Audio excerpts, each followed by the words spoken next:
Pues vamos a dar inicio ya a este nuevo webinar. Bienvenidos a todos. Mi nombre es Nerea Pérez Dorca y formo parte del equipo de Deusto Business School.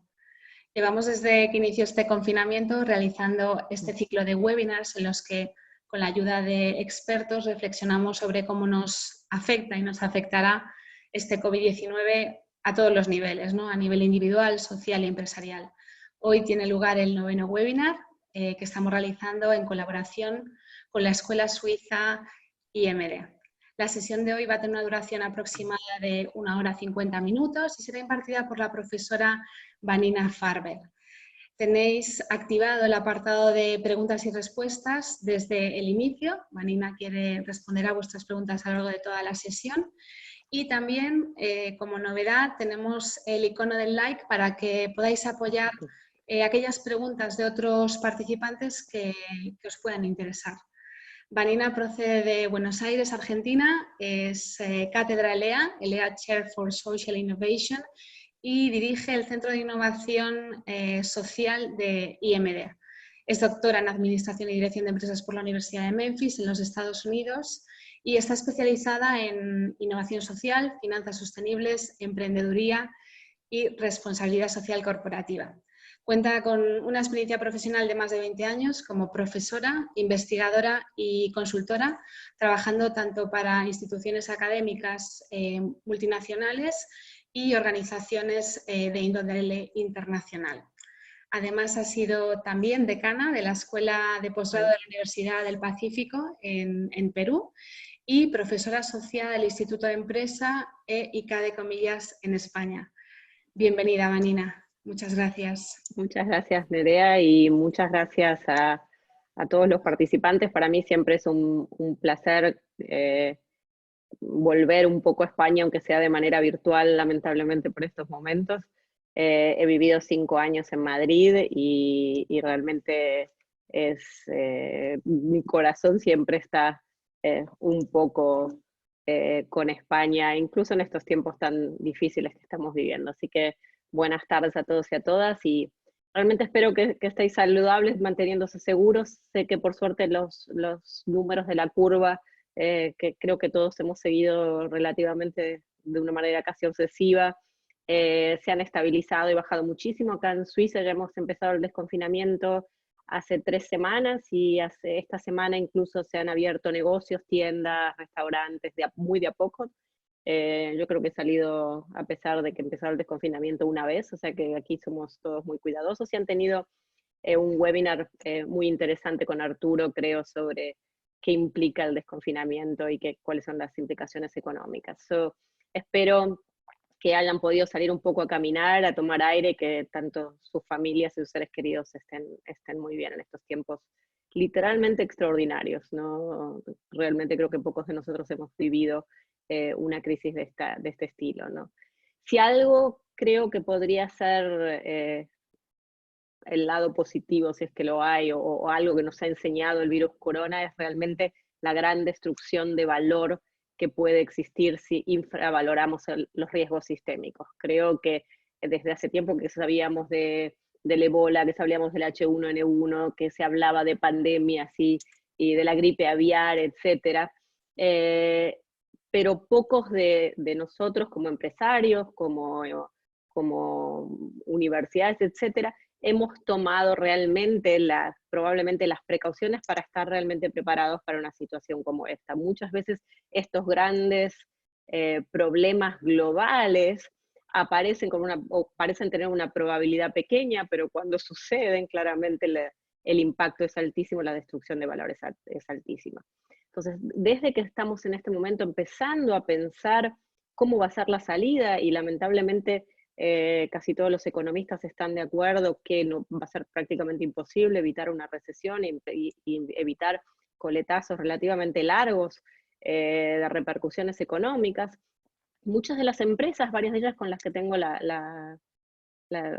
honor y el beneficio de trabajar desde IMD, que tienen visión de futuro, están realmente ya pensando en el mundo post-COVID, incluso cuando todavía están teniendo que ser defensivos y adaptarse a la situación actual. O sea, predecir cómo va a ser el mundo creo que claramente es más difícil que nunca, pero lo que sí podemos estar razonablemente seguros, y creo que es algo que quiero conversar aquí con todos vosotros, es que simplemente no va a ser el mismo que teníamos antes de la crisis, ¿no? No tenemos claro cómo va a ser diferente, qué es lo que va a ser diferente, pero sabemos que las cosas van a cambiar y va a depender mucho de cómo actuemos los distintos actores o los distintos stakeholders de la economía. Y es cierto que tenemos que jugar defensivamente, tenemos que defendernos, tenemos que bajar costos, tenemos que ser ágiles, tenemos que adaptarnos al entorno en la actualidad, pero a la vez, yo soy argentina y una de las cosas que creo que también me ha pegado a esta crisis es la falta de fútbol. Es decir, los delanteros también importan. O sea, mi sesgo Messi y Maradona, si bien soy del Atleti en Madrid y veo ciertas conspiraciones este año de que no tengamos fútbol y Champions, pero ese es otro tema. Así que realmente es cómo jugamos de una manera defensiva, protegemos lo que tenemos, pero a la vez anticipamos el futuro e invertimos de forma activa para poder cambiar el mapa y una vez que nos encontremos en la recuperación, estar por delante y tener un liderazgo, ¿no? Entonces, realmente el problema es que saber qué hacer cuando los economistas lo que solemos hacer cuando tratamos de pensar en el futuro, usamos series temporales, o sea, miramos hacia el pasado y hacemos forecast, ¿no? Tratamos de mirar al futuro.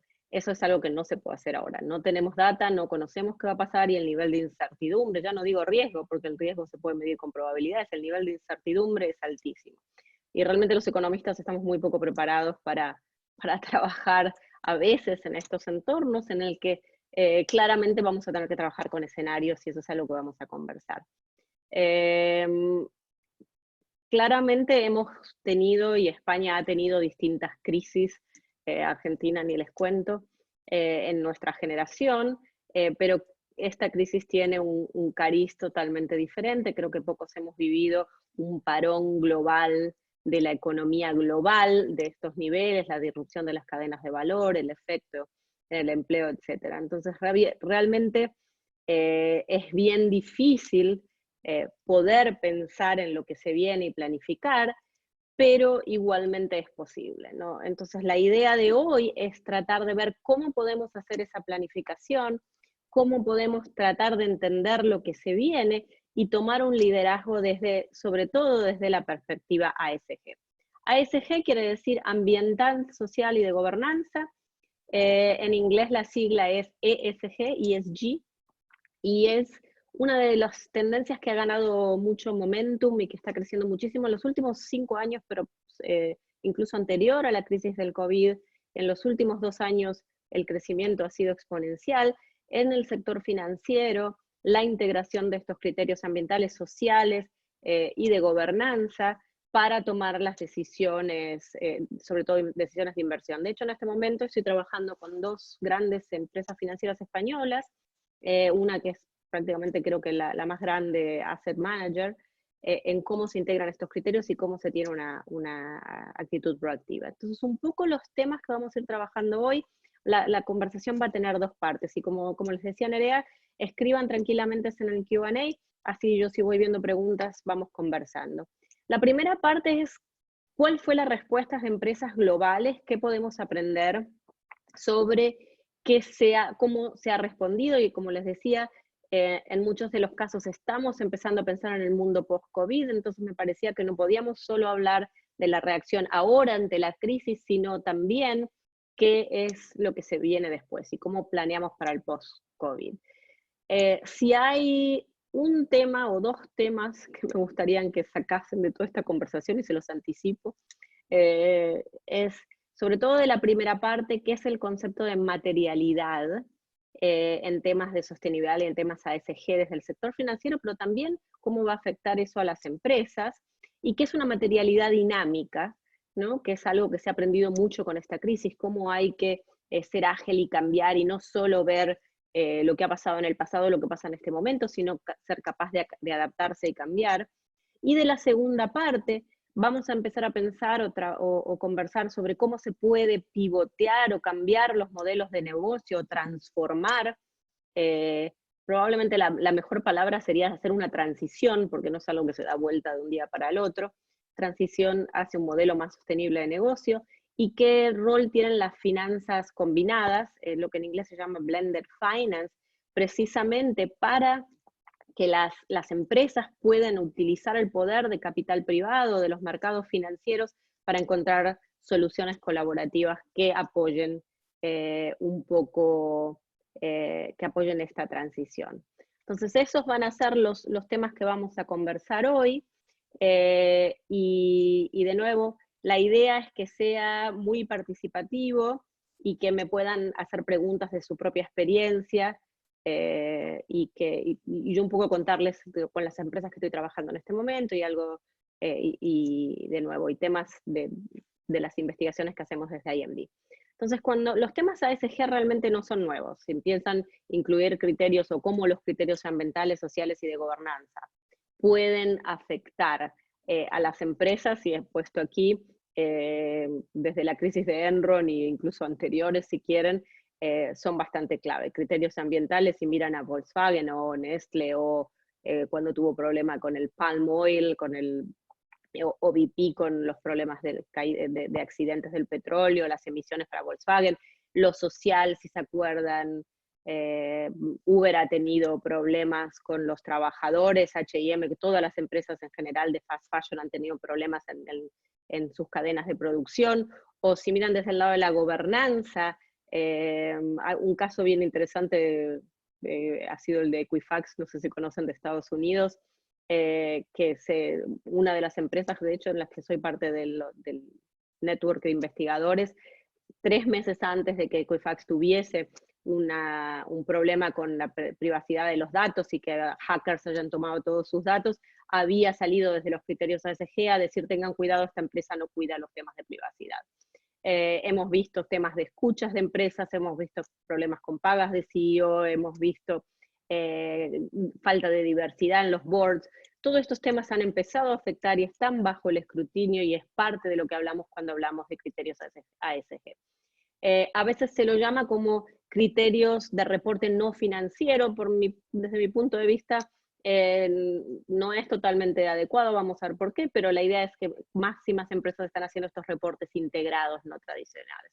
Dejen que les muestre algo. Esto es, de hecho, desde la semana pasada, ¿no? Estos de la plataforma, los gráficos de Bloomberg son así un poco oscuros, ¿no? Esta es la plataforma de Bloomberg, y les muestra la evolución de la palabra en artículos de Bloomberg, de la palabra ASG. Y si ven cómo ha evolucionado la palabra realmente, cuántas citas hay en las publicaciones, desde la crisis del COVID y un poquitito antes, incluso septiembre, como les decía, viene creciendo de manera exponencial. Ha caído un poco durante la crisis, si miran desde diciembre a marzo en la peor parte, pero desde que estamos empezando a hablar de la reapertura, ha subido increíblemente. ¿Por qué? Porque estamos empezando a pensar sobre cómo se reabre la economía, y si miran, en España está esta discusión sobre una nueva ley ambiental, sobre a tomar una decisión de tener net cero emisiones de carbono para el 2050.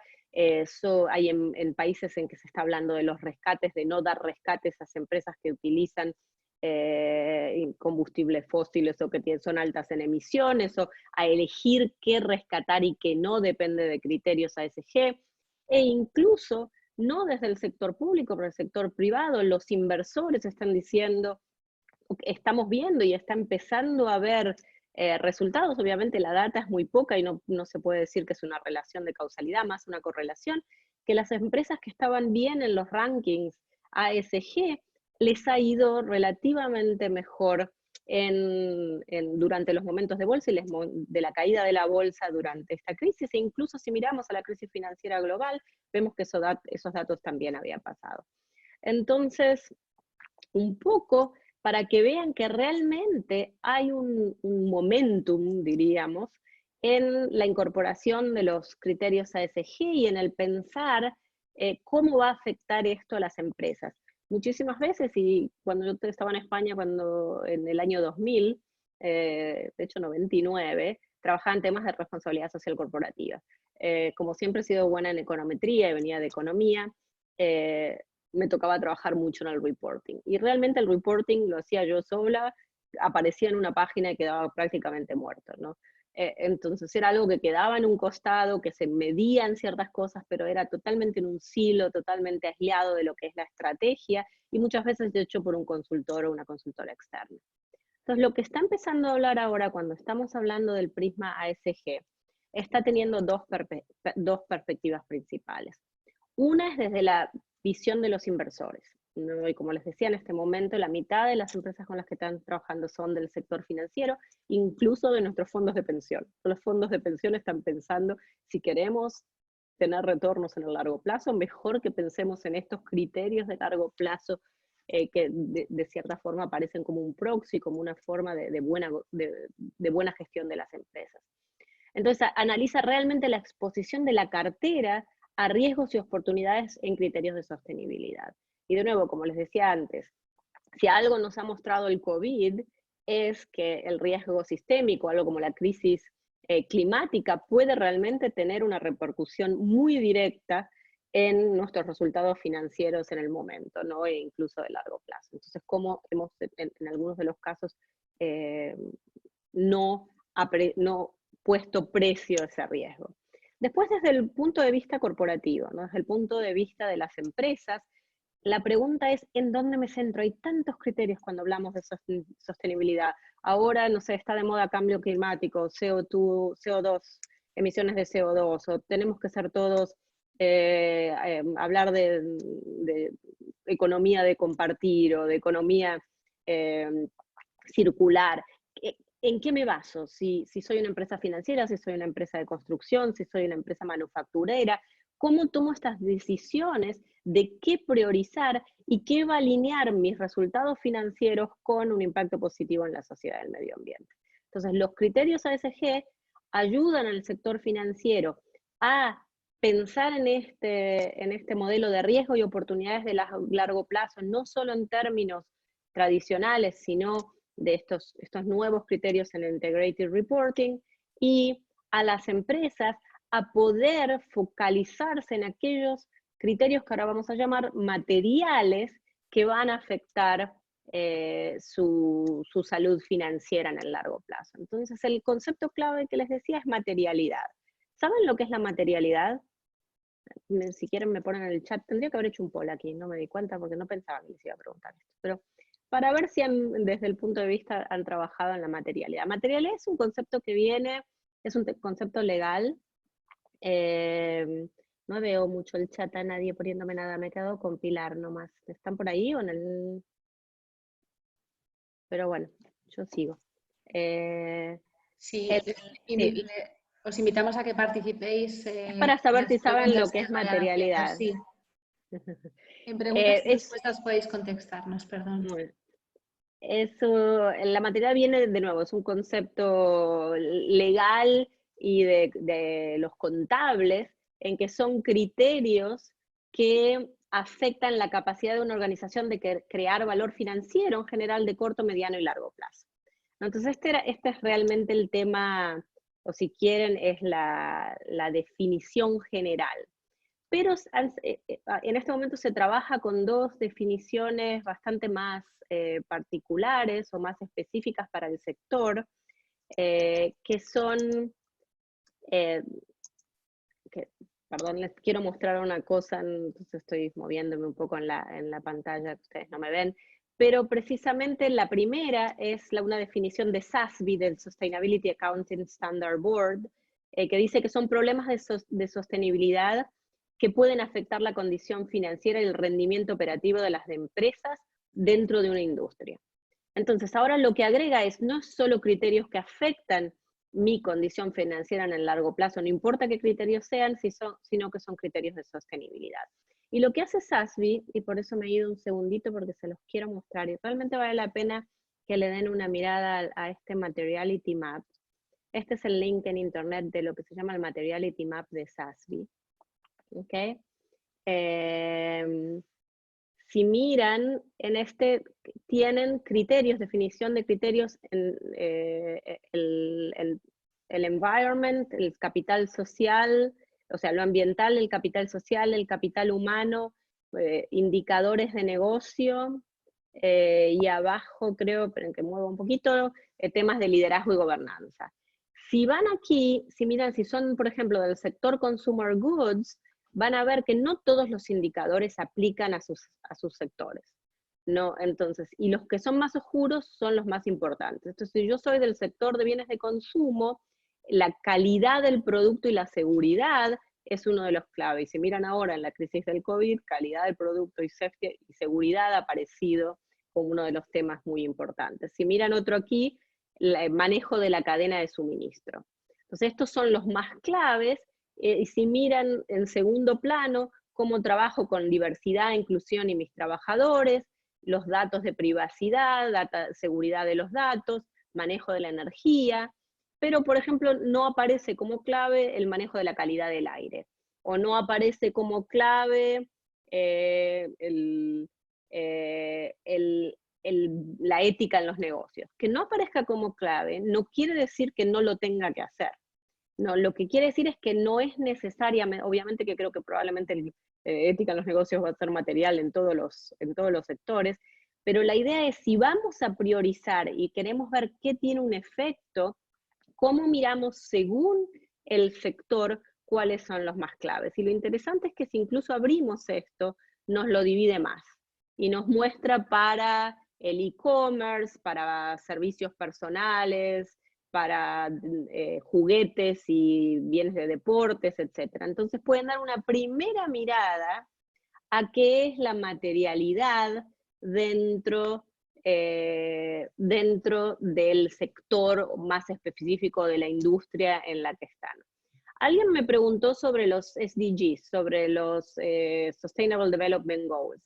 Es bien interesante, una de las cosas que trabajo yo bastante con las empresas es precisamente alinear los SDGs, y no solo los grandes, sino los targets de los SDG con los criterios de materialidad.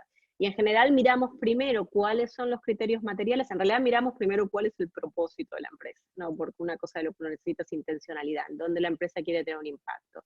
De ahí vemos cuáles son los criterios materiales, y de los criterios materiales los alineamos con qué SDGs podemos realmente empujar la agenda.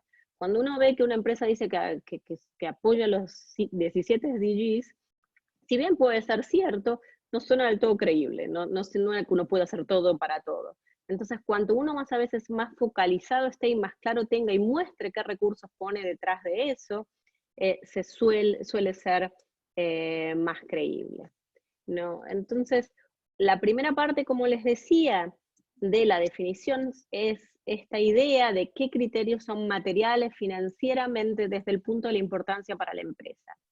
Después, la Global Reporting Initiative, GRI o GRI o GRI, no sé cómo lo pronuncian en España,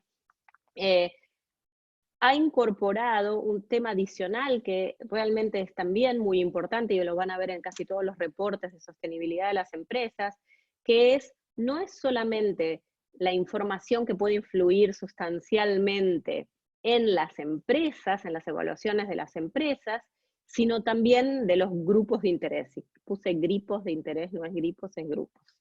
¿Okay? Entonces lo que dice es, no solo tengo que mirar qué es material para la empresa, sino qué opinan los grupos de interés o los stakeholders de mí. Y tengo que cruzar los dos ejes, qué es importante para mí, qué es importante, y mirar los criterios que son importantes tanto para mí como para mis stakeholders, para basarme o para definir cuál debe ser mi foco de transformación y qué es lo que se espera de mí en la sociedad. Entonces decidí mostrarle unos ejemplos. Les doy unos ejemplos de unas empresas en inglés y después pasamos a las españolas como para que me comenten qué opinan. No sé si se ve muy bien, pero si miran en el cuadrante de la mano derecha, en la parte de abajo tenemos importancia en el eje de las X, importancia para la empresa, y en el siguiente eje es importancia para los stakeholders. Entonces, voy a ver si me permite hacer una flechita, pero una vez me quedé congelada, me da miedo hacerlo de nuevo. Pero bueno, miren el eje de arriba, el cuadrante superior de arriba. Si miran los criterios principales para esta empresa, dice comportamiento ético, privacidad de los datos, incentivo y cultura de riesgo, salud financiera de los consumidores, desigualdad de la renta, inversión comunitaria, protección financiera del consumidor, diversidad, financiamiento hacia una transición baja en carbono, integración de criterios ASG, ambientales, sociales y de gobernanza en nuestro análisis. ¿Qué tipo de empresa creen que es esta?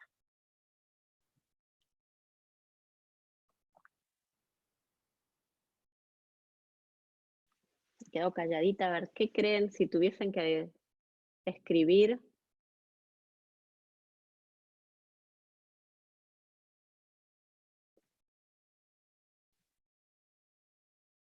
No sé si prefieren usar el chat para estas preguntas y dejamos las preguntas en el que les resulta más fácil. Ay, porque estoy viendo que se mueve, pero por alguna razón no lo veo. A ver si se ha ido para arriba o para abajo. A mí no me aparecen las preguntas. Ahora voy a cerrar a ver si me aparecen las nuevas. Me imagino que estarán diciendo que creen que es del sector financiero. A ver si las veo. Por alguna razón no me aparece. El chat no está habilitado. Por ahí nos pueden habilitar el chat para la banca. Exacto, ahora las he visto. Me ha aparecido. Esta no es de venta por internet que dice Luis, pero dice Juan Arroyo, dice banca, sector bancario José, Juan Banca, claramente. Y no es una empresa social. Este es de hecho el Citibank. Así que no es necesariamente una empresa social, pero realmente es lo que se ve la banca hoy. ¿Qué creen que es esta empresa que les comento aquí? Si miran la segunda, dice corrupción y, ay, ¿cómo se decía en español? En Argentina le decimos coimas, es cuando uno paga, bribery en inglés, o sea, cuando uno paga dinero mal habido, cosa que ha pasado lamentablemente en España y ha saltado mucho después de la crisis financiera global. Comportamiento anticompetitivo, responsabilidad en la cadena de valor, salud y seguridad en el trabajo, impacto en el cambio climático, eficiencia en la energía, empleo decente, materiales sostenibles, manejo del agua. ¿Qué creen que son estos criterios? Manejo de los desperdicios.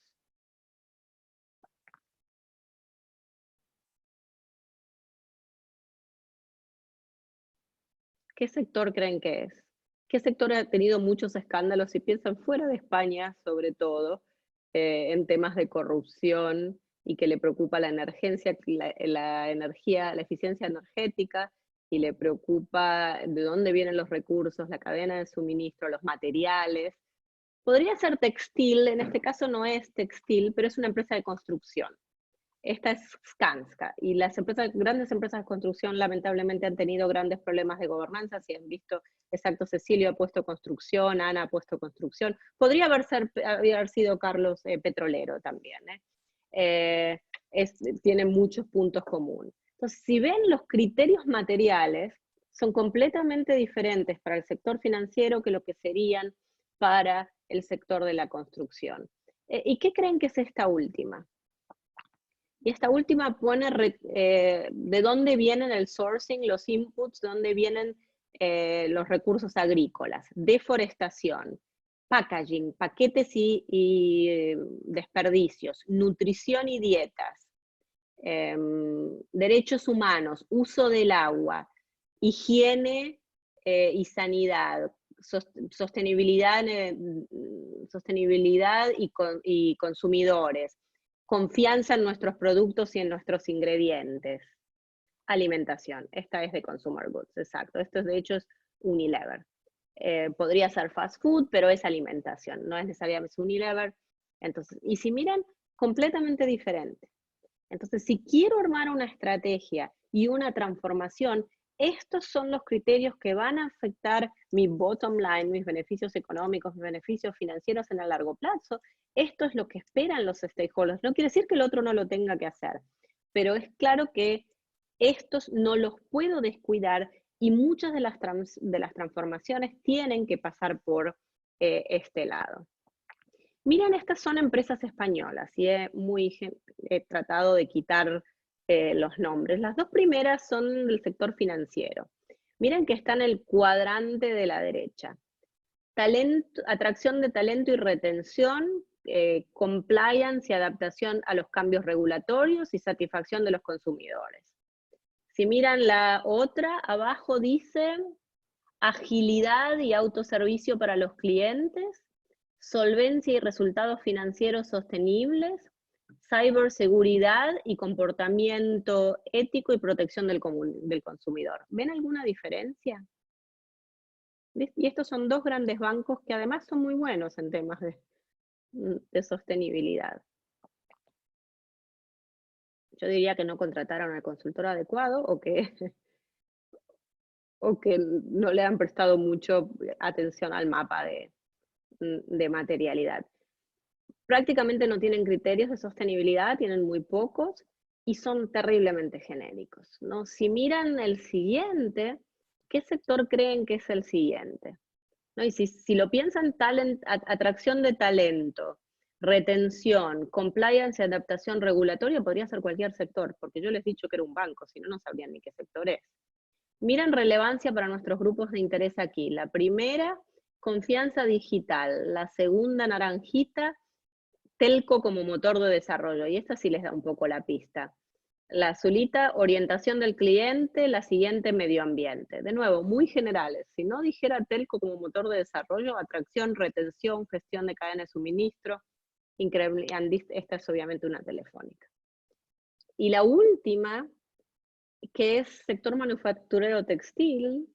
Si miran de nuevo, lo primero de la derecha dice lo que más nos importa es el manejo sostenible de nuestra cadena de valor. Claramente para el sector manufacturero este es un tema clave, pero podría ser mucho más específico, podría ser desde las condiciones laborales, podría ser salarios, podría ser no tener trabajo esclavo, podría ser no tener trabajo infantil, realmente es terriblemente genérico. Si vamos al segundo, en el azul, creo que, no es azul, es celestito, temas de gobernanza, ¿no? Y de nuevo, sin especificar ni siquiera a nivel SASB, que tiene muy poquitos, qué temas de gobernanza. Entonces, por lo que yo he visto, si bien ha avanzado muchísimo el reporting, y ha avanzado muchísimo, y hay empresas españolas muy, muy buenas, se les mostró un ejemplo, todavía no hemos tenido en España, creo que hay una gran oportunidad precisamente en esto, en utilizar temas de materialidad para definir las estrategias corporativas de las empresas. Y esto es lo que se está viendo y que la investigación está apoyando que las empresas que toman esta idea de materialidad y redefinen sus estrategias están teniendo retornos más altos. Y yo les mostraré un poco la investigación. Una de las empresas que he encontrado realmente excelente, si miran, esta es de hecho Acciona. Y sé que Acciona en su nuevo reporte de sostenibilidad, de hecho está trabajando con una de las primeras empresas que está trabajando con taxonomía europea y que está trabajando en temas de cambio climático increíblemente activa, ¿no? Si miran, ahí sí van a ver en los asuntos materiales definidos, no solo para el área de energía, sino para todo el resto de los otros negocios, tanto que tiene y cómo no pone una hoja blanca que para todos es prioritario lo mismo, sino cuáles son las prioridades, y también tiene un mapa integrado consolidado de materialidad. ¿Se entiende lo que es la materialidad? No quiero pasar sin que se entienda este concepto. O sea, dependiendo del sector, y como vieron el SASB Map, ¿no? Entender, porque ahora estamos hablando de materialidad, vamos a empezar a hablar de materialidad dinámica. Entonces, dado el giro de negocio que tenemos, ahí veo un comentario en el chat, no sé si, dado el giro que tenemos, ¿qué criterios de sostenibilidad, tanto ambientales, sociales o de gobernanza, son claves para mi performance financiera de mediano y largo plazo, y además para generar un impacto positivo en la sociedad y el medio ambiente? Si tienen alguna, sí está claro, muchas gracias. Entonces, déjenme mostrarles un poquito de investigaciones. Este fue un paper que realmente cambió la imagen y la visión de prácticamente todo el sector financiero. Este fue un paper que el working paper salió en el 2016 y creo que el paper fue publicado en el 2017, pero lo que mostró este paper, si miran el gráfico de arriba,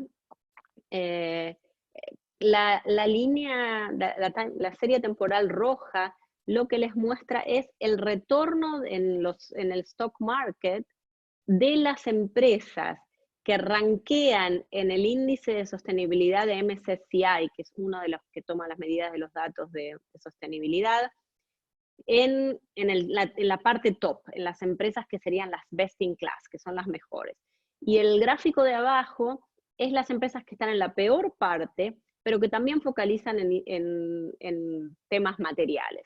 Si miran, a partir del 2009, porque no era cierto antes y la diferencia era poco significativa hasta la crisis financiera global, hasta el 2008-2009, la boca esta que vemos se va haciendo más grande y hay prácticamente un 5% más alto de retorno a las empresas que han focalizado sus esfuerzos de sostenibilidad en temas materiales comparado con las empresas que no lo hacen bien pero focalizan en sus temas de materialidad. Si miran en el gráfico de abajo, y ahora voy, Enrique, a tu pregunta, si miran el gráfico de abajo, les muestran las empresas que hacen sostenibilidad, pero que no se basan en temas materiales, sino que hacen algo porque hay algún ejecutivo que es muy emprendedor en un sector, o porque es la moda en el mercado en este momento, porque todos tenemos que hacer lo mismo, pero no necesariamente lo adaptan a la materialidad de su sector, a la materialidad de la empresa. Entonces, en estos casos, van a ver que no hay diferencia significativa. Entonces, en estos casos no hay un retorno, si uno trabaja en sostenibilidad financiero extra por ser sostenible. Mi lado positivo y mi visión positiva de la historia acá, es que por lo menos no pierden dinero. No, sobre todo en la parte final, la diferencia no es. Entonces, este paper realmente hizo un cambio de mentalidad en el sector empresarial, en el sector financiero, diciendo, bueno, entonces realmente tenemos que entender la materialidad. Y ahora van a tener un montón de empresas, o van a tener un montón de inversores del sector financiero pidiéndole a las empresas información material de sus riesgos materiales de sostenibilidad social.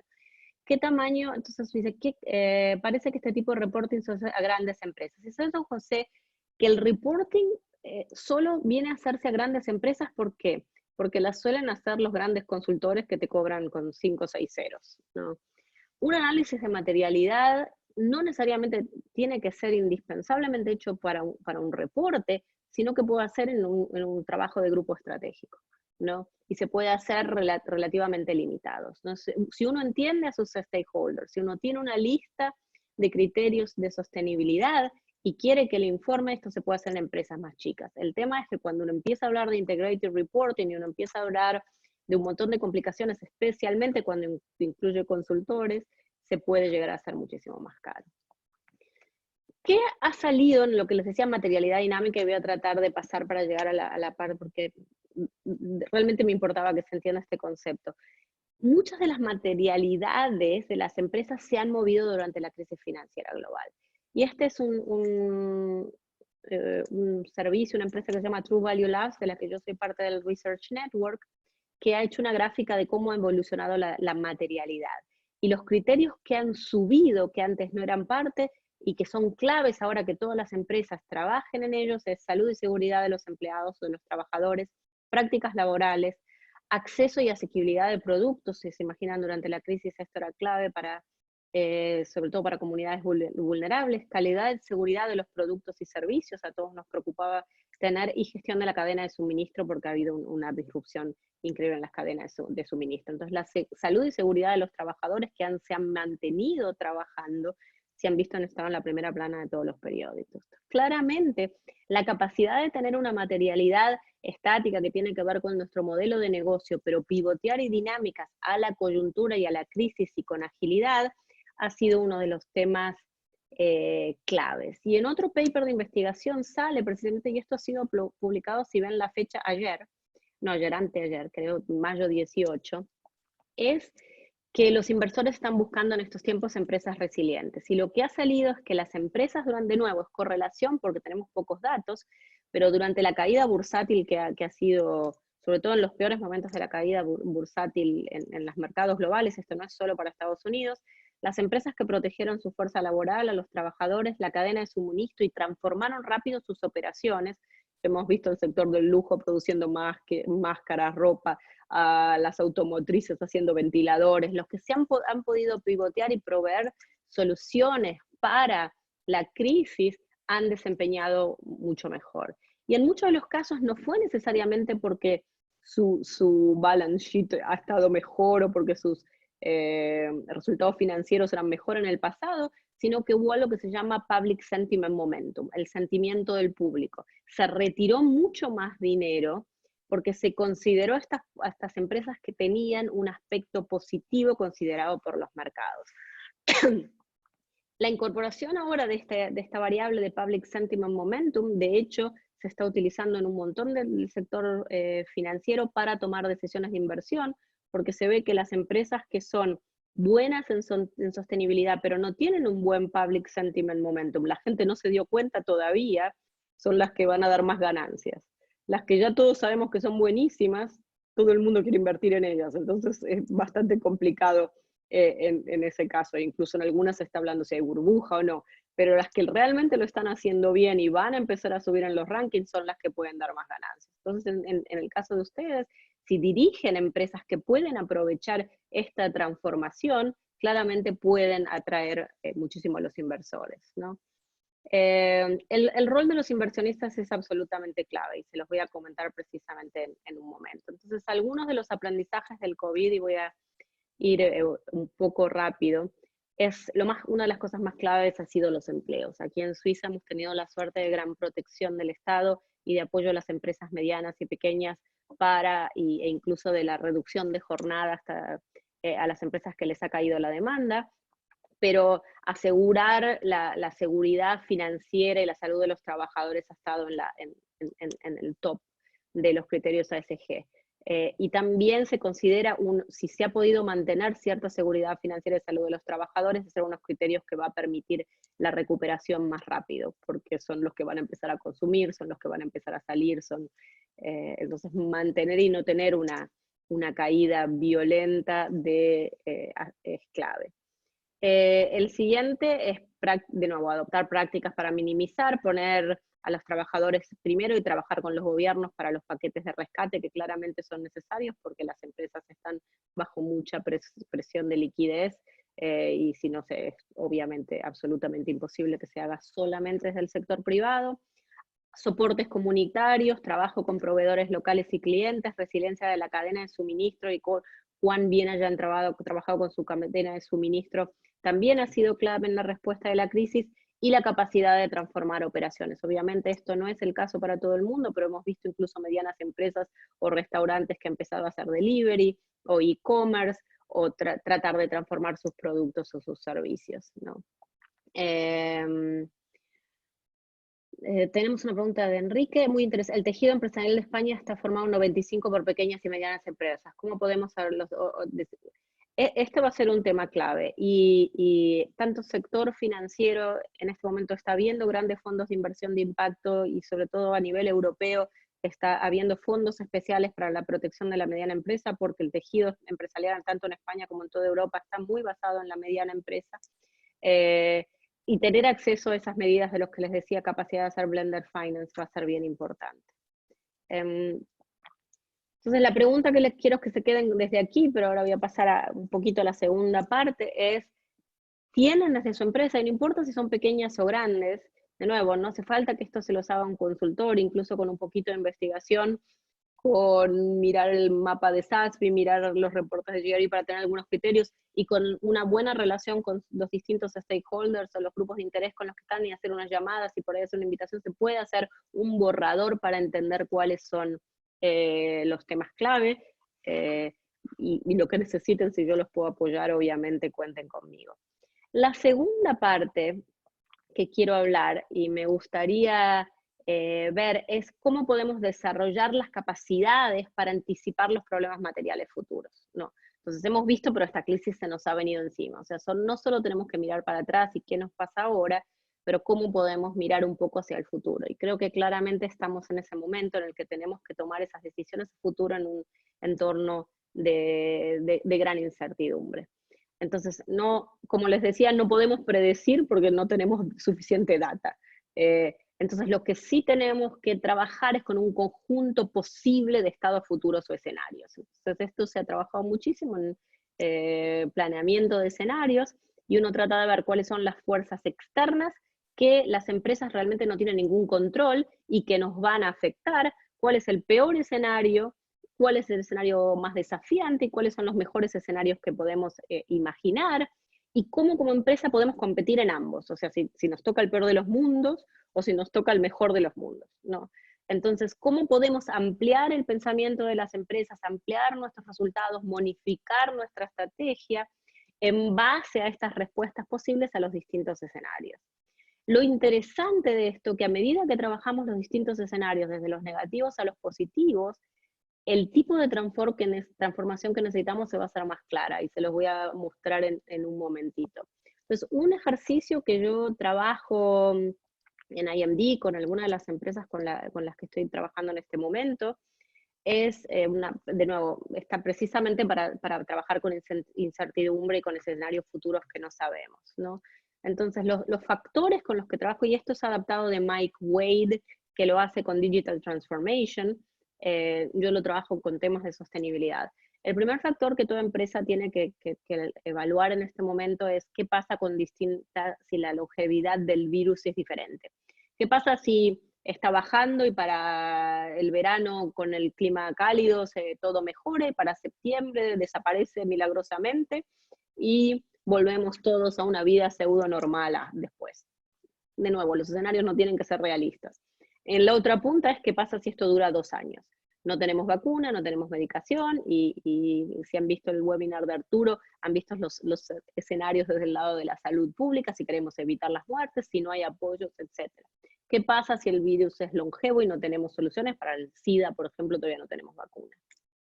Entonces tenemos ese panorama. La segunda variable a considerar es la mentalidad global y local.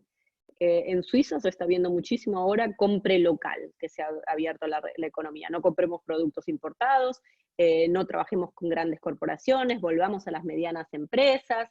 Entonces, ¿qué pasa si nos volvemos totalmente locales, no abrimos las fronteras, no queremos que nadie entre porque consideramos que los extranjeros o China nos han contagiado, España primero, y nos volvemos totalmente que queremos movernos incluso en nuestra propia comunidad y no a nivel ni siquiera país, ¿no? Una mentalidad totalmente local. Lo que pasa en el otro extremo, si volvemos a tener una visión positiva sobre la globalización que nos mejora todo y abrimos las fronteras, los dos extremos.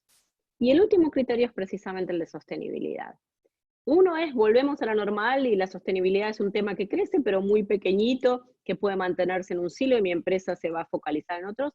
Otro es, los inversores me lo van a pedir para poder invertir. Los consumidores, sobre todo las nuevas generaciones, los millennials, la generación Z, etcétera, están teniendo toda una idea muy diferente de consumo y quieren este tipo de productos, servicios, procesos en las empresas que sean sostenibles, y los gobiernos que me van a dar apoyo, si me van a dar algún rescate post-COVID, van a poner criterios de sostenibilidad, y si sale la ley en España ambiental, puede haber parte de estas restricciones. Entonces tenemos de nuevo, estos son los extremos. Cuando jugamos con estos escenarios y les damos algunos uno positivo, uno negativo, y armamos los escenarios, les cuento mi experiencia, pero es algo que es interesante trabajar con el leadership team y con otras personas en las empresas.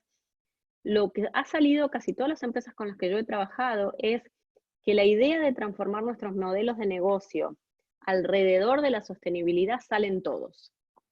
Salen los escenarios positivos, porque igual me va a dar una ventaja competitiva, me va a permitir ser más atractivo y atraer trabajadores, atraer nuevas generaciones, inspirar innovación, incluso diferenciarme, y que salimos en el peor de los casos cuando hay más restricciones también. Entonces, cuando hacen estos escenarios, la transformación o por lo menos la transición hacia modelos más sostenibles de producción aparece en todos los escenarios. No estoy viendo si me sale alguna pregunta. Por alguna razón en el Q&A salen en bastante desorden. Acá está, ¿qué me apareció? Déjenme ver.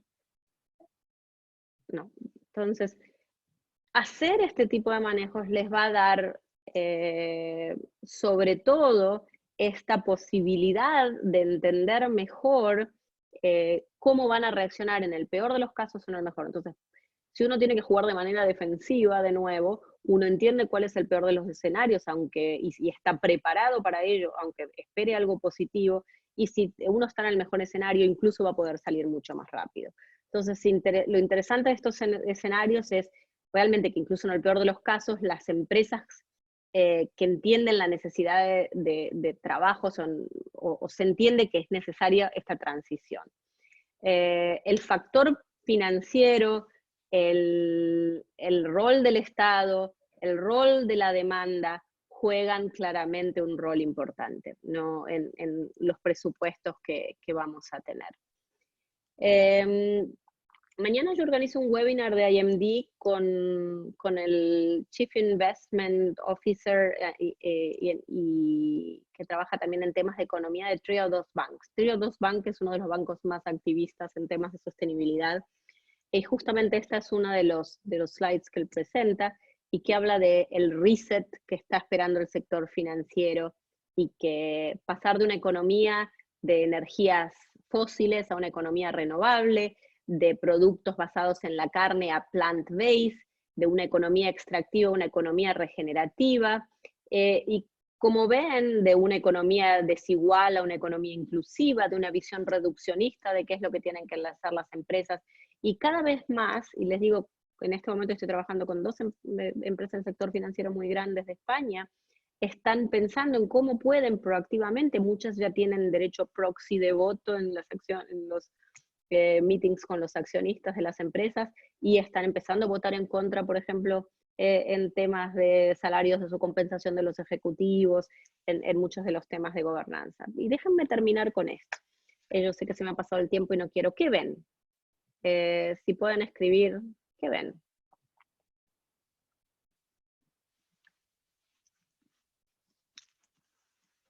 ¿Ven algo? Un bosque por ahí, ven árboles. Alguien con un ojo para el detalle, por ahí ve un poquito más. ¿Qué tipo de árboles son estos? Son árboles de caucho, ¿no? Si alguno de ustedes ve, estos son árboles de caucho. ¿Qué es lo que vemos desde la innovación social o de las empresas que están transformando? ¿No? Vemos muchas veces, cuando vemos caucho, un desafío de abastecimiento en la cadena de valor, porque se ha hablado, en muchos de los casos, las empresas que han utilizado caucho han causado deforestación. Entonces, un verdadero reto para, por ejemplo, empresas que hacen ruedas, tanto de bicicletas como de carros, como de lo que quieran. Además de ver un desafío en la cadena de valor, podemos ver una solución. Si esto es una plantación de caucho sostenible, de hecho tenemos una plant-based solution, una innovación social trabajando, y Michelin, de hecho, y se los voy a poner en un momento, ha hecho una pledge, diciendo que va a trabajar 100% con caucho sostenible para evitar deforestación. Otra cosa que podemos ver, la mayoría de las plantas de caucho están en países en desarrollo, podemos pensar en los agricultores, en la gente que está por detrás, los que tienen monocultivos, los pequeños smallholders, que decimos en inglés, y que dependen su vida de la parte social de incorporarse dentro de la cadena de valor y de la calidad del trabajo de estos sectores. Y lo último, y les cuento una historia, también podemos ver un instrumento financiero mixto, o blender finance, por 95 millones de dólares para financiar una planta sostenible de caucho natural en Indonesia, que viene de un joint venture entre Michelin y Barito, que es la plantación de caucho sostenible, con 2 organizaciones de Naciones Unidas, NUNA y WWF, y me falta UNEP, creo acá, la United Nations Environmental Program, ADM Capital y BNP Paribas, que son BNP Paribas, un banco comercial, que son de hecho los que han traído el capital privado. Entonces, de hecho, esto es una solución, si a alguno les interesa saber, lo interesante que se ha hecho, este era un problema que tenía Michelin, que no ha puesto necesariamente capital privado para tener, o su propio capital para modificar su cadena de abastecimiento, pero se ha creado esta especie de bono con finanzas blended, donde la agencia USAID, la Agencia de Cooperación de Estados Unidos, ha puesto o ha garantizado la mitad del dinero de este bono, con lo cual le ha quitado el riesgo, y BNP Paribas ha hecho un producto estructurado en 3 tranches para atraer capital privado a invertir a aquellos que les interesa luchar contra la deforestación y apoyar a los agricultores. Entonces, se ha movilizado el capital privado a escala, se ha trabajado en una solución de la cadena de suministro y han logrado una solución que beneficia tanto a la gran empresa corporativa como a los inversores privados, porque tienen un retorno de mercado al tener la cobertura del 50% por la Agencia de Cooperación de Estados Unidos. Esto pasa un montón en este momento, hay un montón de soluciones de finanzas combinadas que ojalá las empresas españolas empiecen a experimentar más y a colaborar tanto con grupos de Naciones Unidas como con otros sectores. Entonces, con esto un poco los dejo, porque ya veo que la hora se ha volado, como vuela el tiempo cuando uno se divierte. Lamento que he podido leer, las preguntas han estado un poco raras en mi Q&A hoy, no sé por qué. Y creo que diría que los temas finales que quisiera decir es que, bueno, las empresas necesitan transformarse con agilidad para responder a los retos que van a venir, sobre todo post-COVID, que ya estaban antes, pero que son cada vez más claros, y que la visión futura de una empresa es clave, sobre todo no solo mirar hacia el presente, sino tener este mindset hacia el futuro, y cómo integrar en la propuesta de valor criterios ASG que sean valorados tanto por inversionistas como con los distintos grupos de interés de la sociedad, incluso sus clientes, y la necesidad de entender cómo tener un enfoque dinámico de materialidad por detrás de la transformación, ¿no? Para basarse en esos criterios materiales como prioridades.